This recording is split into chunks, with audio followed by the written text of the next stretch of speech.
자, 우리 서로 함께 축복하며 인사하실까요? 잘 오셨습니다. 잘 오셨습니다. 잘 오셨습니다. 호국 보훈의 달을 우리가 보내고 또 마지막 주간이 되었는데요. 뭐 교회의 절기는 아닙니다만 그래도 우리가 나라를 생각하는 그런 소중한 기간이 아닐 수 없는데요. 특별히 내일은 우리 6.25 한국전쟁이 발발한 지 68주년이 되는 날이지요. 이 한국전쟁은 인류 역사상 가장 비극적인 그런 전쟁이 아닐까 싶습니다. 몇 가지 이유 때문에 그런데요. 먼저는 전쟁 자체의 참혹함 때문이죠. 한국전쟁이 있던 3년 동안 얼마나 많은 사람들이 목숨을 잃고 다쳤는지 모릅니다. 이 국방부 국사편찬연구소의 통계에 따르면 한국전쟁 당시에 한국군과 유엔군의 전사자가 17만 8,569명, 부상자가 55만 22명, 북한군의 전사자가요 50만 8,797명, 실종 포로가 9만 8,599명이고요. 중공군의 전사자가 14만 8천, 남한 지역의 민간인 사망자가 24만여 명, 학살로 희생한 분들이 12만 8천 명, 부상자가 22만 9천 명, 북한 지역의 민간인 사망자가 28만 2천 명, 실종자는 79만 6천 명, 이렇게 통계가 나와 있는데요. 모두 계산해 보니까 이 전쟁으로 인한 사상자의 총수가 337만 9,928명. 이 자료에 의하면 그렇습니다. 그러니까 300만 명이 넘는 그 많은 사람들이 전쟁으로 죽거나 다치거나 피해를 입었던 것이고요. 여러분, 그 외에도 1,000만 명이 넘는 이산 가족이 발생했고, 또 국토와 또 시설, 재산 등의 파괴는 이루 말할 수도 없지요. 그야말로 저는 전쟁을 경험한 세대는 아닙니다만 우리 어르신들 아시는 것처럼 우리 대한민국이 폐허가 되었죠. 잿더미였던 것이죠. 그런데 한국전쟁이 더욱 비극적인 이유는 이런 전쟁의 참상뿐만이 아니라 이 한국전쟁이 동족상잔이라는 데 또 있잖아요. 차라리 외적을 물리치다 이렇게 피해를 입었다면 그나마 좀 위안이 될지도 모르겠는데, 같은 언어, 역사, 문화를 갖고 있는 이 동족끼리 싸웠다는 것이잖아요. 여러분, 우리는 한 민족이지 않습니까? 여러분, 단일 민족이고요. 실제로 우리 한국 사회는 뭐 우리 우스갯소리를 그러잖아요. 몇 다리만 건너면 다 아는 사람이라고. 그렇잖아요. 몇 다리만 건너면 다 아는 사람이고 다 친척이고 형제이고 한데요. 근데 형제끼리 이렇게 참혹하게 싸웠던 것이죠. 게다가 전쟁의 이유가 더 비극적이다라고 할 수 있는데요. 최진기라는 그 인문학 강사, 그 아주 유명한 그리고 인기 있는 그런 강사인데요. 그분의 강의에 따르면 역사상 거의 모든 전쟁에는 정치 경제학적 이유가 있다라고 말하더라고요. 그러니까 전쟁이라는 것이 다만 정치적인 이유 때문에 발생하는 것이 아니고 경제적인 이유가 그 이면에 있다는 것입니다. 그래서 이라크 전쟁 같은 경우에는 중동의 석유를 확보하기 위한 그런 석유 때문에 일어난 전쟁이다, 그렇게 보고 있는 것이고요. 저는 전쟁 이면에는 또 경제적인 이유가 자리 잡고 있는데 한국전쟁은 그렇지 않다는 거예요.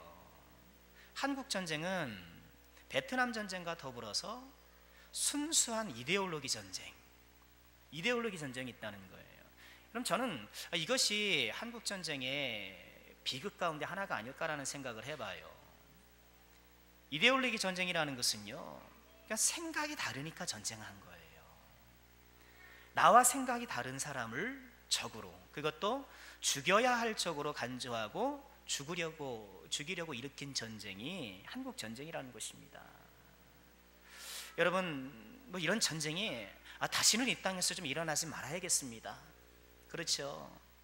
그런데 다행인 것은 뭐 이제 여러 평화를 기대케 하는 일들이 벌어지고 있어서 참 다행이라고 생각을 하는데 좀 잘 되었으면 좋겠습니다. 제가 3주 전 된 것 같아요. 토요일 밤에 설교 준비를 마치고 집으로 들어갔는데요, 한 밤 11시쯤 됐던 것 같습니다. 뭐 TV를 잘 안 보는데 그냥 뭐 무심코 TV를 켰습니다. 그랬더니 우리나라 연예인 몇 명이 독일을 방문하는 그런 프로그램이더라고요. 김구라 씨 나오고 뭐 그러더라고요. 뭐 제목은 잘 모르겠습니다만 독일을 방문해서 뭐 아우토반을 달리기도 하고 뭐 그런 거를 잠깐 봤는데요. 여러분, 독일은 프랑스와 라인강을 경계로 나란히 있거든요. 그런데 프랑스와 독일은 역사적으로 큰 전쟁을 치른 나라예요. 1차 세계대전, 2차 세계대전 때 상대 교전국이었습니다. 얼마나 많은 사람들이 죽었는데요. 그런데 그런 가슴 아픈 역사가 있음에도 불구하고 지금은 프랑스에서 독일로, 독일에서 프랑스로 그냥 다리 하나 건너가면서 그냥 평화롭게 왕래하더라고요. 얼마나 주변도 단정하게 잘 꾸며놨는지 그냥 뭐 옆 동네 가듯이 그냥 프랑스 가고 또 프랑스에서 독일 오고 이렇게 평화롭게 지내더라고요. 저는 그걸 보면서 너무 부러웠어요. 너무 부러웠어요. 야, 저렇게 피 터지게 싸우고도 평화롭게 지낼 수 있구나라는 생각을 하면서 우리나라도 이러면 얼마나 좋을까? 우리나라도 이러면 얼마나 좋을까? 그런 생각을 해보았습니다. 모쪼록 이 땅에 다시는 그런 참혹한 전쟁이 일어나지 말아야겠습니다. 자, 이 세상에 이런 전쟁은 결코 일어나서는 안 됩니다만 이 땅을 살아가는 우리 하나님의 사람들에게는 반드시 해야 할 전쟁이 있어요. 우리에게는 해야 할 전쟁이 있습니다. 오늘 말씀은 그것을 일컬어 12절에 보니까 믿음의 선한 싸움 이렇게 부릅니다. 믿음의 선한 싸움.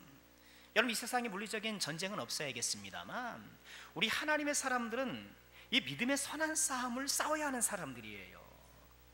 여러분, 이 믿음의 선한 싸움을 흔히 영적 전쟁 이렇게 부르기도 합니다. 여러분, 영적 전쟁이 무엇인가요? 공포 영화 같은 데서 뭐 퇴마사가 마귀를 막 쫓아내는, 귀신을 쫓아내는 뭐 그런 싸움일까요? 물론 경우에 따라서는 우리가 이렇게 마귀와 직접 대면하여 싸우는 경우도 있을 수 있을 것입니다. 그러나 더 일반적인 경우에 영적 전쟁이라는 것은요, 이 세상의 복잡 다양한 상황 속에서도 우리의 믿음을 지키기 위한 싸움, 이 세상에서 우리의 믿음을 지키기 위한 싸움이고요, 또한 어떤 상황에서도 하나님과의 관계가 더욱더 평강하도록 샬롬하도록 하기 위한 싸움. 여러분, 영적 전쟁은 그렇게 정의를 할 수 있습니다. 여러분, 제가 두 가지 정의를 말씀드렸습니다만 사실은 한 가지죠. 여러분, 우리의 믿음을 지킨다는 것은 무엇일까요? 내 믿음을 잘 간수한다는 것은 무엇일까요? 그것은 하나님과의 관계가 평안한 거예요. 하나님과의 관계의 친밀도가 높아지고 하나님과 깊은 관계, 평안의 관계를 유지하는 것, 여러분, 그것이 우리 믿음을 잘 지키는 것 아니겠습니까? 여러분, 이 믿음의 싸움을 우리는 왜 해야 될까요? 왜 믿음을 지키기에 우리는 싸움을 해야 될까요? 왜냐하면 이 세상은 우리의 믿음을 약화시키는 요소들이 매우 많고요, 하나님과의 관계를 훼손시키는 이런 유혹들이 도처에 들끓고 있기 때문에 그렇습니다. 우는 사자처럼 삼킬자를 찾는 마귀가 여전히 우리 주위를 배회하고 있고요, 또 가인의 문 밖에서 웅크리고 있던 죄가 여전히 호시탐탐 빈틈을 노리면서 우리 주변을 기웃거리고 있기 때문에 그렇습니다. 여러분, 우리가 좀 기억할 것이 있어요. 그것은요, 우리의 믿음이라는 것, 또 하나님과의 관계라는 것은요, 고정되어 있지 않아요. 여러분, 우리가 꼭 기억해야 됩니다. 그것은 고정되어 있지 않습니다. 예수님께서 우리의 믿음을 집에 비유하신 적이 있는데요, 그렇죠, 반석에 집을 짓는 이 집에 비유하신 적이 있는데요, 여러분, 건물을 잘 짓는 것도 중요합니다만 그에 못지않게 잘 관리하는 것이 또한 중요합니다. 꾸준히 청소하고 또 때에 따라 보수하고 이렇게 건물을 잘 보살피지 않으면 상해요. 망가지고 맙니다. 여러분, 우리의 믿음의 집이라는 것도 마찬가지입니다. 내가 이 믿음을 꾸준히 잘 관리하고 돌보지 않으면 망가지기 쉬워요. 건물이 점점 쇠퇴해지고 쇠락해지는 것처럼 우리도 믿음의 노력을 쉬면, 믿음의 노력을 하지 않으면 우리 믿음의 집이 위태위태하게 되고요, 심한 경우에는 폐가처럼 아주 흉물스럽게 될 수도 있다는 것입니다. 여러분, 그렇기 때문에 우리는 이 믿음의 집을 짓는, 이 믿음의 선한 싸움을 게을리할 수 없는 것이고요, 이 일에 우리가 전심전력하여 나서야 하는 것이죠. 여러분, 바라고 하는 것은요, 우리 남성께 사랑하는 모든 권속들께서는 이 영적 전쟁, 이 믿음의 선한 싸움에서 승리하여서요, 믿음의 집을 잘 가꾸고 그 안에서 주님과 더불어 먹고 마시는 아름다운 영생을 누리시는 주의 종들 꼭 되시기를 주의 이름으로 축원합니다. 자, 그러면 우리는 어떻게 이 믿음의 선한 싸움에서 승리할 수 있을까요? 몇 가지로 같이 살펴보고 싶습니다. 먼저는요, 우리의 주적이 누구인지를 알아야 합니다. 우리의 주적이 누구인지를. 여러분, 작년 대통령 선거 때 후보자들 나와서 주적 논쟁을 한번 했던 적 있지요. 주적이 누구냐? 막 이렇게 물으면서 서로 논쟁을 하는데요. 여러분, 믿음의 선한 싸움을 싸우고 있는 우리들의 주적은 누구일까요? 그럼 주적이 누굴까요? 에베소서 6장 12절은 우리의 주적이 누구인지를 아주 명확하게 적시하고 있습니다. 우리 함께 보실까요? 함께 읽겠습니다. 우리의 씨름은 혈과 육을 상대하는 것이 아니요 통치자들과 권세들과 이 어둠의 세상 주관자들과 하늘에 있는 악의 영들을 상대함이라. 아멘. 여러분, 우리의 씨름의 대상이 누구라고요? 통치자들, 권세들, 이 어둠의 세상 주관자들, 하늘에 있는 악의 영들이라. 여러분, 통치자들, 권세들, 이것이요, 이 땅의 지도층이 아니고요, 이 땅에 무슨 권력가를 얘기하는 것이 아니고요, 악한 영들을 표현하는 것입니다. 악한 영들은요, 통치력이 있고 권세가 있어요. 그래서 우리가 죄를 짓게 되면 한번 죄를 짓고 마는 것이 그것으로 끝나는 것이 아니라 죄의 지배와 통치를 받을 경우가 많아요. 그러니까 죄는 우리를 통치하고 지배하려는 성향이 있습니다. 또 어둠의 세상 주관자들, 이렇게 얘기를 했는데요, 이 어둠의 세상 주관자들은 이 성경 당시에 이방 종교에서 이 세상의 인간의 운명을 결정짓는 영적 존재를 표현할 때 그렇게 말했습니다. 여러분, 한마디로 뭡니까? 우리가 싸워야 할 주적은 악한 영들이라는 거예요. 악한 영들이라는 거. 그런데 이 말씀을 유심히 살펴보면은요, 우리의 주적이 악한 영들이라고 말하면서 12절 서두에 뭐라고 말합니까? 우리의 씨름은 혈과 육에 대한 것은 아니다라고 말합니다. 여러분, 혈과 육은 사람을 지칭하잖아요. 아니, 우리의 주적을 말씀하시면서 우리의 주적은 악한 영들이다라고 말하면 될 것을 왜 그에 앞서서 혈육은 아니다, 사람은 아니다라고 말하는 것일까요? 여러분, 그것은요, 우리가 이 세상을 살아가면서 주적은 제쳐놓고 주던 적은 젖혀놓고 엉뚱하게도 눈에 보이는 사람하고 싸울 때가 많기 때문이에요. 그것이 많기 때문이에요. 주적은 따로 있는데 사람과 자꾸 싸우는 거예요. 여러분, 그것을 경계하여서 오늘은 말씀이 에베소 6장 12절 말씀이 우리의 주적을 명시하면서 사람과 싸우지 말라고 말하는 거예요. 여러분, 마귀는 이런 교란 작전을 내세웁니다. 사람들을 앞세워서 서로 싸우게 하고요, 마귀는 뒤에 빠져서 그것을 보고 박수 치는 거예요. 사람들이 다투면 잘한다 얼씨구시고, 마귀는 그렇게 기뻐하고요, 그야말로 전쟁이 벌어져서 서로 죽고 죽이면 마귀는 축제를 벌여요. 잔치를 벌여요.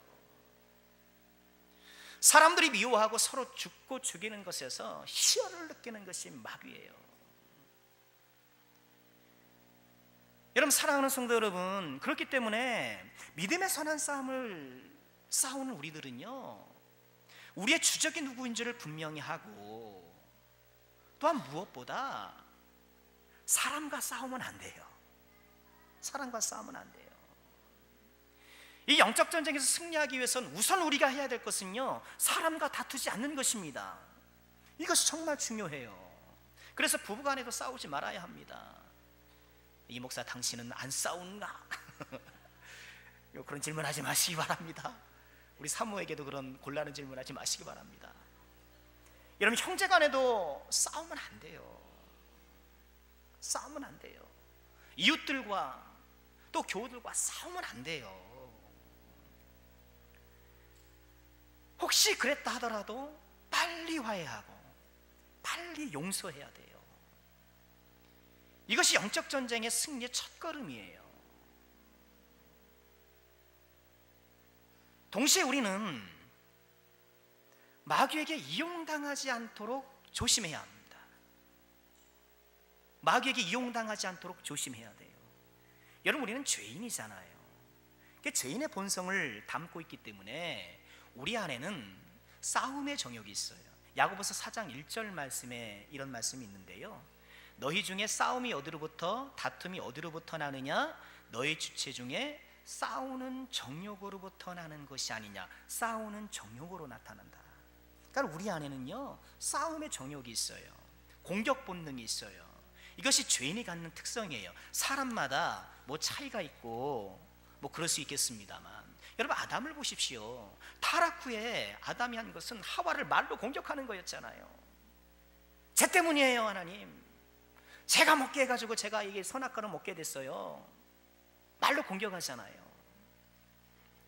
아담의 아들 가인은 돌로 아벨을 공격하잖아요. 돌멩이로 아벨을 공격하잖아요. 여러분 죄인에게는 이렇게 공격 본능이 있단 말이에요. 그러니 이 싸움의 정욕을 마귀가 이용하지 않도록 우리는 정말 조심해야 합니다. 그래서 우리는 사람에 대해서 참고 인내하는 것을 계속 훈련해야 되고요, 또 적극적으로는 용납하고 사랑할 줄 알아야 돼요. 용납할 줄 알아야 됩니다. 용납할 줄 알아야 돼요. 에베소서 4장 26절 27절은 우리에게 이렇게 권면합니다. 마귀에게 틈을 주지 말라는 거예요. 마귀에게 틈을 주지 말라. 27절에 마귀에게 틈을 주지 말라라고 말씀하시면서 그 구체적인 방법을 26절 앞선 절에 제시합니다. 어떻게 마귀에게 틈을 주질 않는가? 우리 26절 함께 읽어볼까요? 함께 합니다. 분을 내어도 죄를 짓지 말며 해가 지도록 분을 품지 말고 마귀에게 틈을 주지 말라.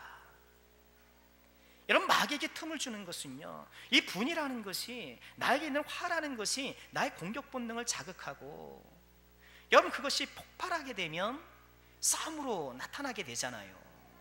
여러분 그렇기 때문에 우리는 이 분을 내어도 죄를 짓지 말고 해가 지도록 분을 품지 않도록 빨리 이 분을 해소해야 돼요. 해소해야 돼요. 여러분 살다 보면 화가 날 때가 있죠. 다툴 때가 당연히 있죠. 죄인들이 엉켜 사는데, 죄인들이 한 집에서 먹고 사는데 어떻게 다툼이 안 생길 수가 있겠습니까? 그러나 해가 지도록 불을 품지 말아야 돼요. 여러분 중동은 낮에 해가 뜨겁지 않습니까? 40도 50도에 육박하지 않습니까? 그러나 밤이 되면 그 뜨거웠던 지열이 다 식어지는 거예요. 그러니까 해가 지면 이 땅이 식는 것처럼, 여러분 흙으로 된 우리 사람도 해가 질 때에는 그 열을 좀 식혀야 되는 거예요. 앙금을 남기지 마세요. 앙금을 제발 남기지 마세요. 그것이 뇌관이 되어서 또 다른 때에 폭발하지 않도록 여러분 강점에 앙금을 남기지 마시고, 여러분 믿음의 선한 싸움에서 우리가 승리하기를 원한다면, 믿음의 선한 싸움에서 승리하기 원한다면 우리는 모든 사람과 화평하도록 노력해야 합니다. 우리 히브리서 12장 14절 함께 보실까요? 우리 함께 읽겠습니다. 모든 사람과 더불어 화평함을 거룩함을 따르라. 이것이 없이는 아무도 주를 보지 못하리라. 아멘. 모든 사람과 더불어 화평함을 누리라. 여러분, 우리가 믿음의 이 선한 싸움에서 승리하려면은요, 주적인 누구인지를 우리가 분명히 인식을 하고, 하늘에 있는 악한 영들이구나, 이것을 깨닫고요, 눈에 보이는 사람과 싸워서는 안 돼요. 사람과 싸우는 그 순간 우리는 패배하는 것입니다. 모든 사람과 화평하도록 애쓰고 수고하는 것이 믿음의 선한 싸움에서 승리하는 첫걸음이라는 것을 우리가 꼭 기억하시고요, 혹여 가족 간에 다툼이 있다라면 빨리 화해하시고 용서하시길 바랍니다. 혹여 내 이웃과 불편함이 있다라면 빨리 해소하시길 바랍니다.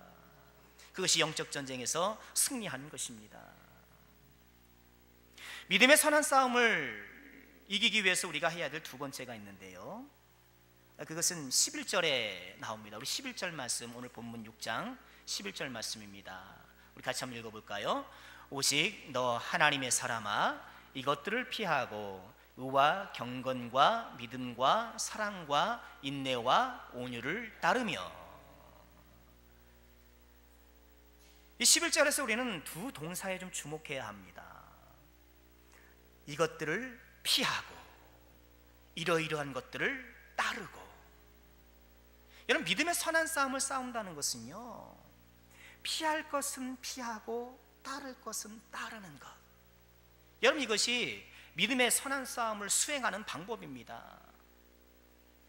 여러분, 우리 믿음 생활 가운데는, 믿음 생활 중에는 피해야 할 것들이 있어요.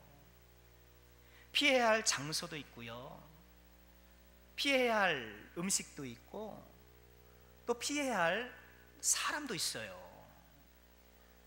여러분, 피할 것을 피할 줄 알아야 영적 전쟁에서 승리해요. 여러분, 피하다라는 이 동사는요, 도망친다는 뜻입니다. 여러분, 도망은 그냥 뭐 설렁설렁 조깅하듯이 도망합니까?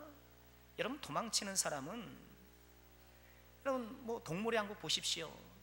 도망치는 동물들 필사적으로 잡히지 않기 위해서 온 힘을 집중해서 도망가지 않습니까? 여러분, 우리도 이게 피할 줄 알아야 돼요. 도망칠 줄 알아야 돼요. 피할 것을 피하지 못하면 우리가 영적으로 큰 손해를 입게 되고요, 또 그것을 회복하기 위해서는 참 많은 에너지를 소비해야 돼요. 힘이 많이 들어요. 또한 믿음 생활에는 반드시 따라야 할 것들이 있습니다.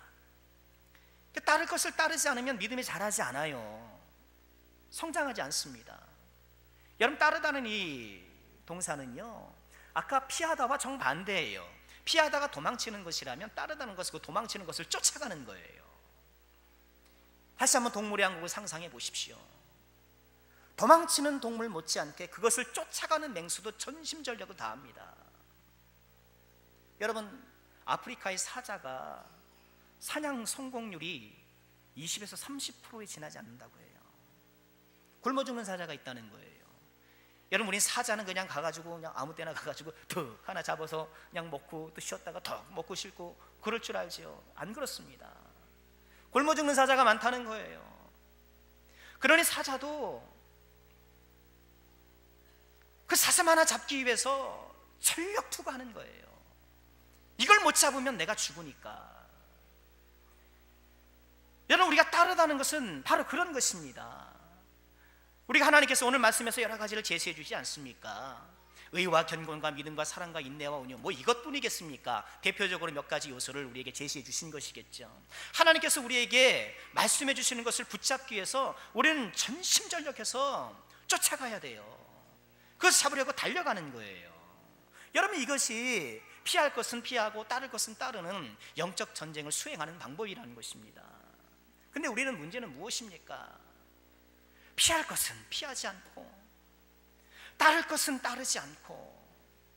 여러분, 그러면서 우리가 영적 전쟁에서 승리하기를 바란다면 그야말로 어불성설 아니겠습니까? 그럼 우리가 특별히 무엇을 피해야 될까요? 오늘 말씀 앞달락이죠. 이 9절과 10절에서 우리가 피해야 될 것, 11절에서 이것들을 피하라고 했는데 그 이것들이 9절과 10절에 나옵니다. 같이 한번 읽어보겠습니다. 부하려 하는 자들은 시험과 올무와 여러 가지 어리석고 해로운 욕심에 떨어지나니 곧 사람으로 파멸과 멸망에 빠지게 하는 것이라. 돈을 사랑함이 일만하게 뿌리가 되나니 이것을 탐내는 자들은 미혹을 받아 믿음에서 떠나 많은 근심으로써 자기를 찔렀느니라. 뭘 피하라는 거예요? 돈을 사랑하는 것을 피하라는 거예요. 물론 그것만을 말하는 건 아니겠죠. 세상 사랑하는 것, 세상 쫓아가는 것, 이것을 피하라는 것인데, 그것의 대표적인 주자로 이 디모데전서는 돈을 사랑하는 것을 피하라고 말하는 거예요. 여러분, 마귀가 우리를 넘어뜨리기 위해서 주로 사용하는 방법이 뭔가요? 돈이에요. 돈이에요. 여러분, 돈 때문에 넘어지는 경우가 얼마나 많습니까? 구약 성경의 대표적인 인물이라고 할 것 같으면 엘리사의 사원 게하시였잖아요. 게하시. 돈 때문에 망했잖아요. 신약에서는 누굽니까? 예수님의 제자 중 하나였던 가룟 유다. 그죠? 예수님의 제자로 이름을 올리고 있었습니다만 결국 그가 뭐 때문에 무너졌나요? 돈 때문에 넘어진 거예요. 여러분, 오늘날에도 돈 때문에 믿음을 배반하는 21세기의 게하시, 가룟 유다가 적지 않지요. 또 우리 모두가 거기에서 자유롭지 못한 거예요. 자본주의 사회를 살아가는 우리들에게 이 돈의 유혹은 매우 치명적이고 강력합니다. 왜요? 경제활동하면서 좀 눈 감아주면 되고, 자꾸 이렇게 좀 편법 쓰면 되기도 하고.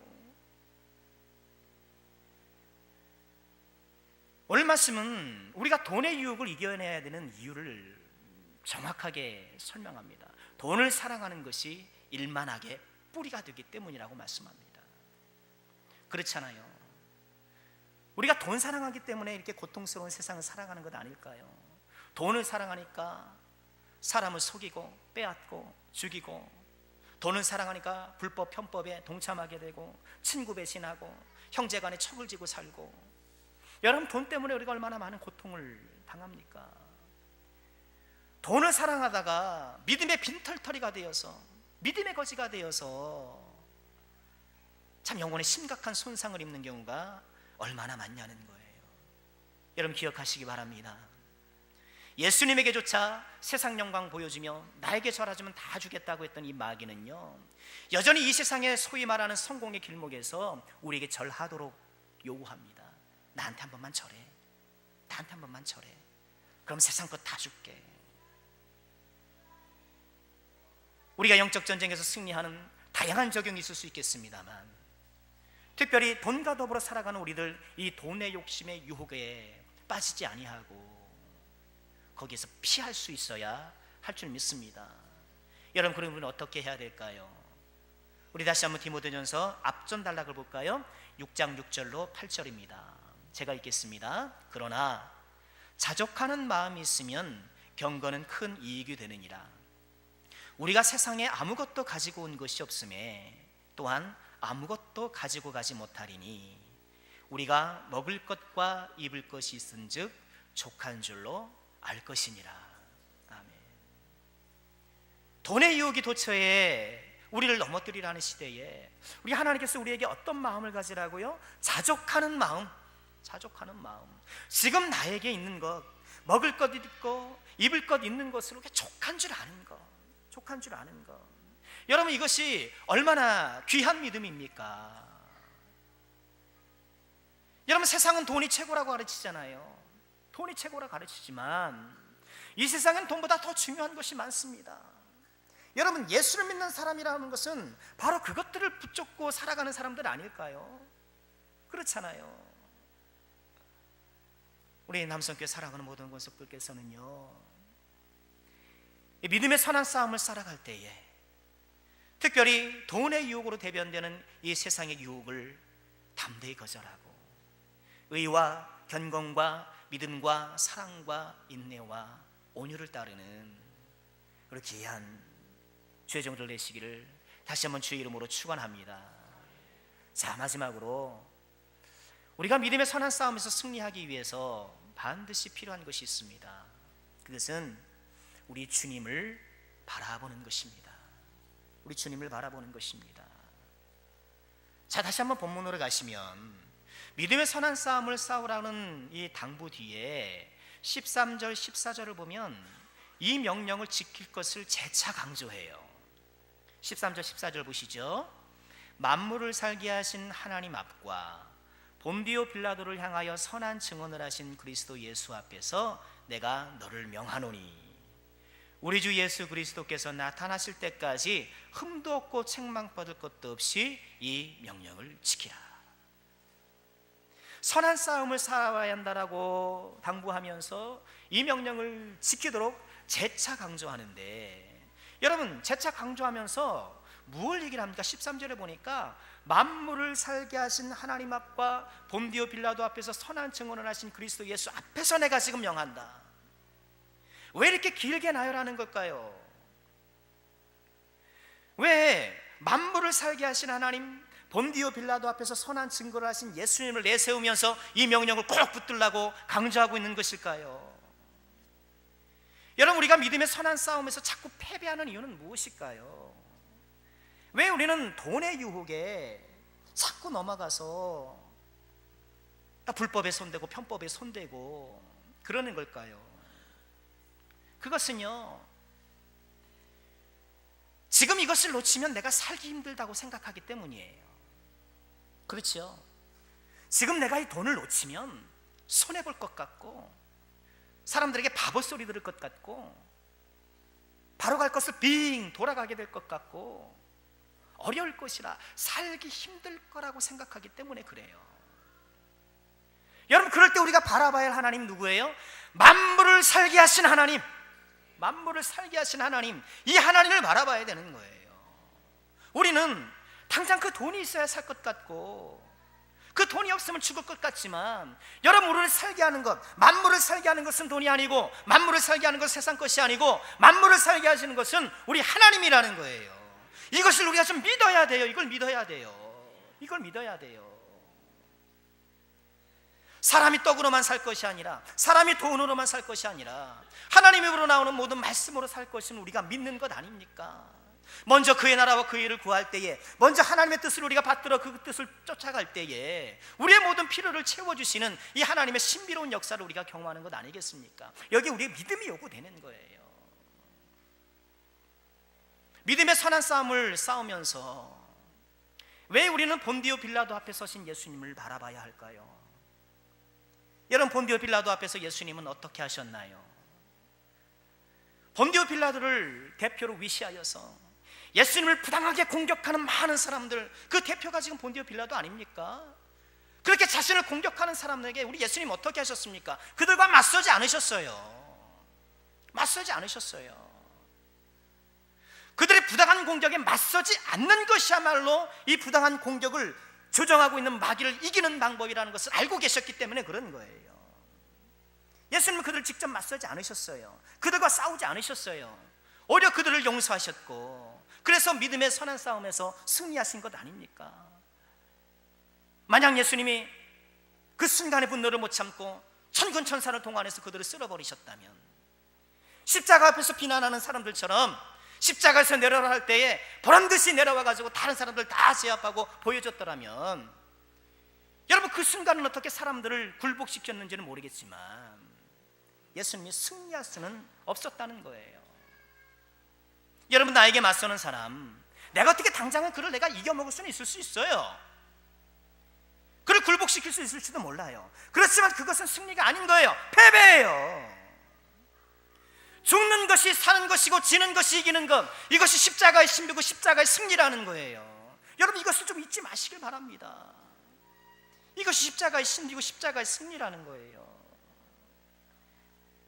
이 약한 세상에서 믿음의 선한 싸움을 싸우는 우리들에게 부당한 공격이 있을 때에, 부당한 공격이 있을 때에 본디오 빌라도 앞에 서신 예수님을 우리가 바라봐야 하는 것입니다. 만물을 살게 하신 하나님이 어찌 믿음의 선한 싸움을 싸우는 사람들을 살게 해주지 않으시겠습니까? 본디오 빌라도 앞에서 선한 증거를 하셨던 주님께서 어찌 다른 사람의 부당한 공격을 참고 인내하는 당신의 제자들을 돕지 않으시겠습니까? 여러분, 이것이 믿음이에요. 이것이 믿음이에요. 그래서 결국 돌아가면 우리에게 부족한 건 믿음이더라고요. 믿음이 있어야 이겨내는 거예요. 믿음이 이기네, 믿음이 이기네, 주 예수를 믿음이 온 세상 이기네. 만물을 살게 하신 하나님께서 우리를 붙들어 주셔요. 본디오 빌라도 앞에서 승리하신 주님께서 나를 이기게 하셔요. 이기게 하셔요. 말씀을 마치겠습니다. 우리 국가대표 대표팀이 월드컵에서 고전을 면치 못하고 있더라고요. 어제 새벽에 보셨는지 모르겠습니다만, 또 특정 선수에 대해서 막 비난의 화살이 막 쏘아지고 있더라고요. 맨날 실수한다 이거예요. 막 실수한다 이거예요. 저도 좀 보니까 좀 답답하더라고요. 아니, 선수가 이렇게 저 실수를 할까? 막 이렇게 답답한데, 돌아서 잠깐 생각해 보니까 그래봐야 축구잖아요. 그래봐야 축구잖아요. 저희 어머니가 늘 그러셨어요. 축구를 열렬히 시청하는 저를 보고, 야, 축구를 보면 돈이 나오냐? 떡이 나오냐? 그렇죠. 그래봐야 축구. 아무것도 아닌데 막 거기 열내고 막 그러잖아요. 여러분, 축구는 져도 돼요. 그렇죠? 월드컵에서 탈락하고 온다고 여러분 인생에 손해될 거 하나도 없습니다. 그렇죠? 축구는 져도 되지만 믿음의 선한 싸움은 반드시 이겨야 합니다. 반드시 이겨야 합니다. 오늘 11절에 뭐라고 말씀하십니까? 오직 너 하나님의 사람아, 오직 너 하나님의 사람아. 하나님의 사람이라면 믿음의 선한 싸움을 싸워야 한다는 것입니다. 우리에게 믿음의 선한 싸움이 있다는 것을 잊지 마시기 바랍니다.